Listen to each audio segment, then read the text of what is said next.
convite para falar com a Assembleia.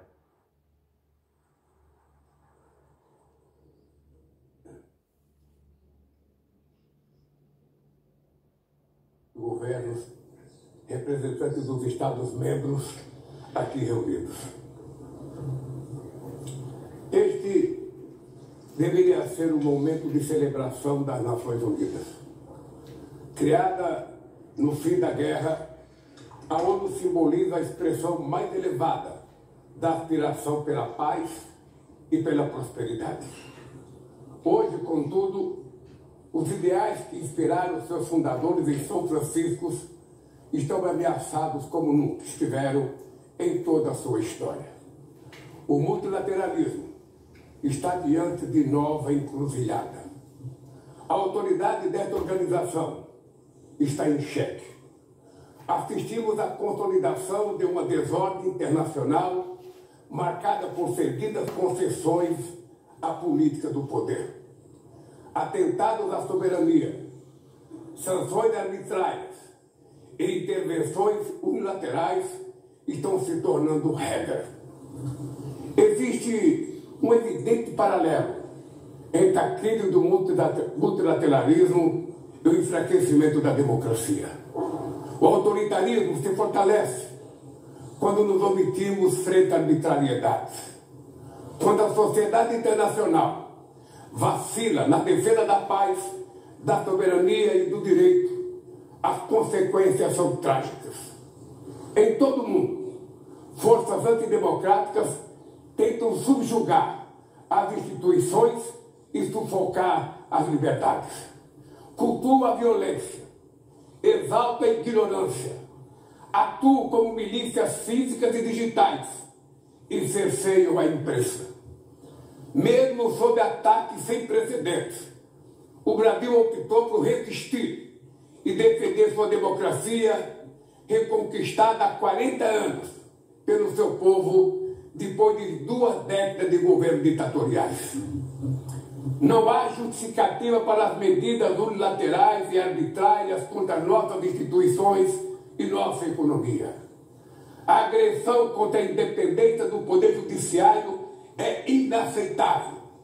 Esta ingerência em assuntos internos conta com o auxílio de uma extrema-direita subserviente e saudosa de antigas hegemonias. Falsos patriotas arquitetam e promovem publicamente ações contra o Brasil. Não há pacificação com impunidade. Há poucos dias, e pela primeira vez em 525 anos de nossa história, um ex-chefe de Estado foi condenado por atentar contra o Estado Democrático de Direito. Foi investigado, indiciado e julgado, e responsabilizado pelos seus atos em um processo minucioso. Teve amplo direito de defesa, prerrogativa que as ditaduras negam às suas vítimas. Diante dos olhos do mundo, o Brasil deu um recado a todos os candidatos autocratas e aqueles que os apoiam. Nossa democracia e nossa soberania são inegociáveis. Seguiremos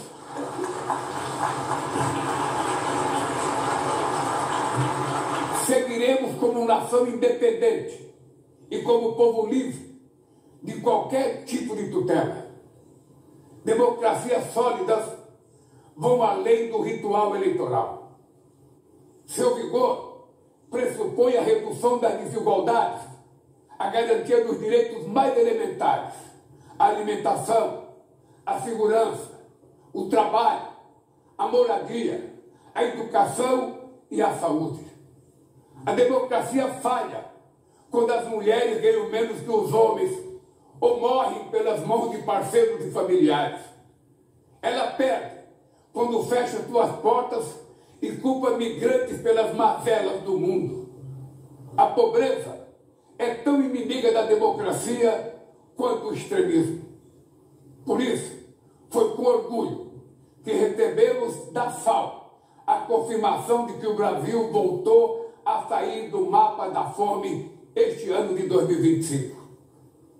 Mas no mundo, ainda há 670 milhões de pessoas famintas e cerca de 2 bilhões e 300 milhões enfrentam insegurança alimentar.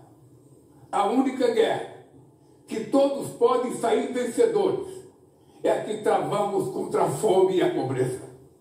Esse é o objetivo da Aliança Global que lançamos no G20 e que já conta com o apoio de 103 países. A comunidade internacional precisa rever suas prioridades, reduzir os gastos com guerras e aumentar a ajuda ao desenvolvimento, aliviar o serviço da dívida externa dos países mais pobres, sobretudo os africanos, e definir padrões mínimos de tributação global para que os super ricos paguem mais impostos que os trabalhadores. A democracia também se mede pela capacidade de proteger as famílias e a infância. As plataformas digitais trazem possibilidade de nos aproximar como jamais havíamos imaginado, mas têm sido usadas para semear intolerância, misoginia, xenofobia e desinformação. A internet não pode ser terra sem lei. Cabe ao poder público proteger os mais vulneráveis. Regular não é restringir a liberdade de expressão, é garantir que o que já é ilegal no mundo real seja tratado assim também no ambiente digital, no ambiente virtual. Ataques à regulação servem para encobrir interesses escusos e dar guarida a crimes como fraudes, tráfico de pessoas, pedofilia e investidas contra a democracia. O Parlamento brasileiro, corretamente, apressou-se em abordar esse problema. Com orgulho, promulguei na última semana uma das leis mais avançadas do mundo para a proteção de crianças e adolescentes na esfera digital. Também enviamos ao Congresso Nacional projeto de lei para fomentar a concorrência nos mercados digitais e para incentivar a instalação de data centers sustentáveis.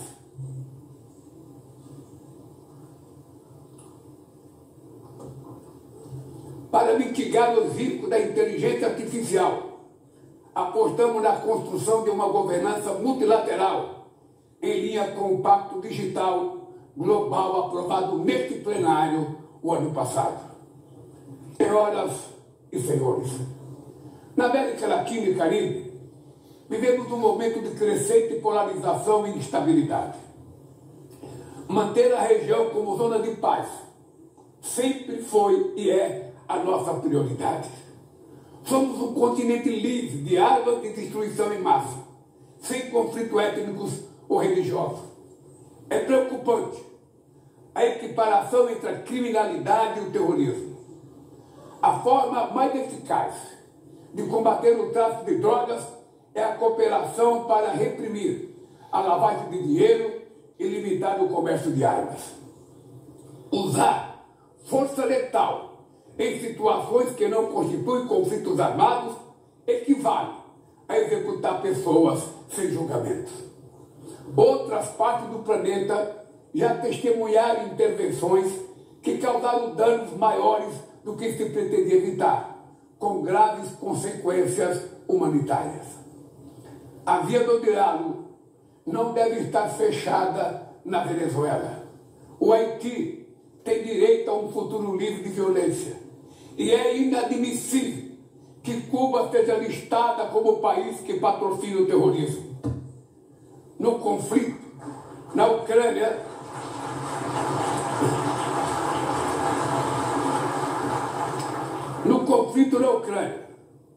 todos já sabemos que não haverá solução militar. O recente encontro no Alasca despertou a esperança de uma saída negociada. É preciso pavimentar caminhos para uma solução realista. Isso implica levar em conta as legítimas preocupações de segurança de todas as partes. A iniciativa africana e o grupo de amigos da paz, criado por China e Brasil, podem contribuir para promover o diálogo. Nenhuma situação é mais emblemática do que o uso desproporcional e ilegal da força do que a da Palestina. Os atentados terroristas perpetrados pelo Hamas são indefensáveis sob qualquer ângulo, mas nada, absolutamente nada, justifica o genocídio em curso em Gaza. Ali, sob toneladas de escombros, estão enterradas dezenas de milhares de mulheres e crianças inocentes. Ali também estão sepultados o direito internacional humanitário e o mito da superioridade ética do Ocidente. Esse massacre não aconteceria sem a cumplicidade dos que poderiam evitá-lo. Em Gaza, fome é usado como arma de guerra. E o deslocamento forçado de populações é praticado impunemente. Quero expressar minha admiração aos judeus que, dentro e fora de Israel, se opõem a esta punição coletiva. O povo palestino corre o risco de desaparecer. Só sobreviverá como um Estado independente integrado à comunidade internacional. Esta é a solução defendida por mais de 150 membros da ONU, reafirmada ontem aqui, nesse mesmo plenário, mas obstruída por um único veto.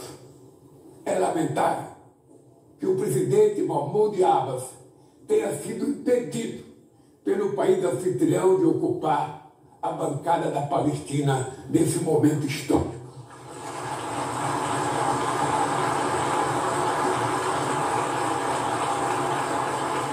O alastramento desse conflito para o Líbano, para a Síria e o Irã e o Catar fomenta a escalada armamentista sem precedentes. Senhoras presidentas, bombas e armas nucleares não vão nos proteger da crise climática. O ano de 2024 foi o mais quente já registrado.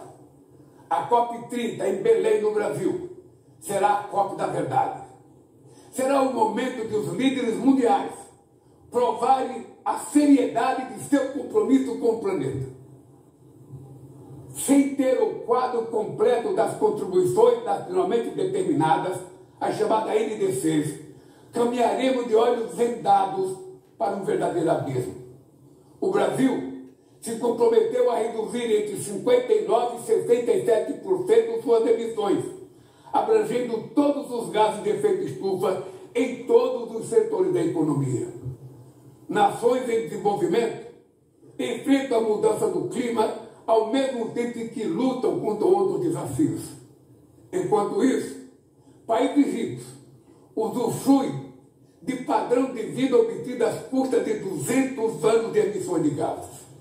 Exigir maior ambição e maior acesso a recursos e tecnologias não é uma questão de caridade, é apenas uma questão de justiça. A corrida por minérios críticos essenciais para a transição energética não pode reproduzir a lógica predatória que marcou os últimos séculos. Em Belém, o mundo vai conhecer a realidade da Amazônia. O Brasil já reduziu pela metade o desmatamento na região nos 2 últimos anos. Erradicá-lo requer garantia, condições dignas de vida para seus milhões de habitantes. Fomentar o desenvolvimento sustentável é o objetivo do Fundo Florestas Tropicais para Sempre, que o Brasil pretende lançar para remunerar os países que mantêm suas florestas em pé. É chegado o momento de passar da fase da negociação para a etapa da implementação.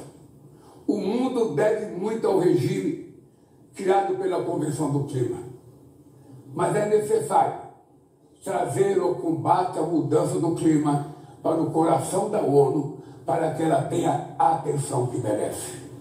Um conselho vinculado à Assembleia Geral, com força e legitimidade para monitorar compromissos, dará coerência à ação climática.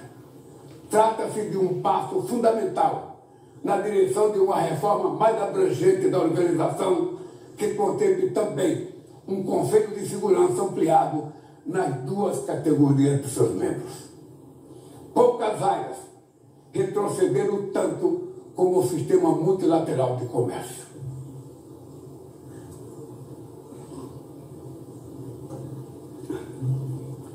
Medidas unilaterais transformam em letra morta princípios basilares como a cláusula de nação mais favorecida. Desorganizam cadeias de valor e lançam a economia mundial em uma espiral perniciosa de preços altos e estagnação. É urgente refundar a OMC em bases modernas e flexíveis. Senhoras e senhores, este ano o mundo perdeu duas personalidades excepcionais.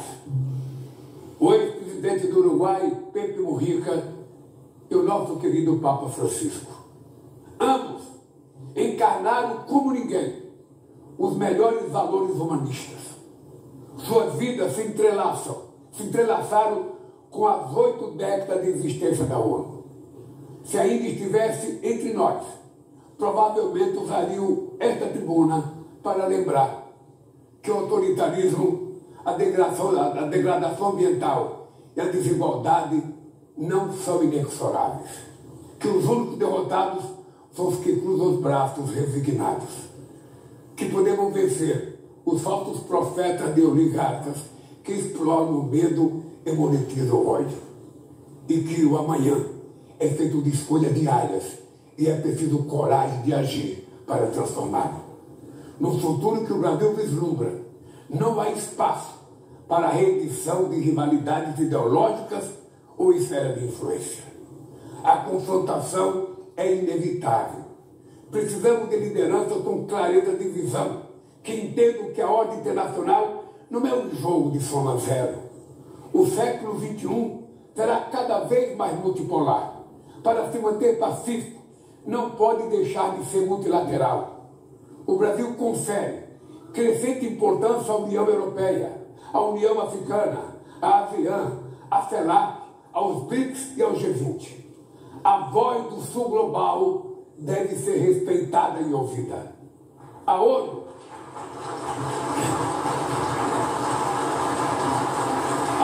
tem hoje quase 4 vezes mais membros do que os 51 que estiveram na sua fundação. Nossa missão histórica é a de torná-la novamente portadora de esperança e promotora da igualdade e da paz, do desenvolvimento sustentável e da diversidade e da tolerância. Que Deus nos abençoe a todos e muito obrigado.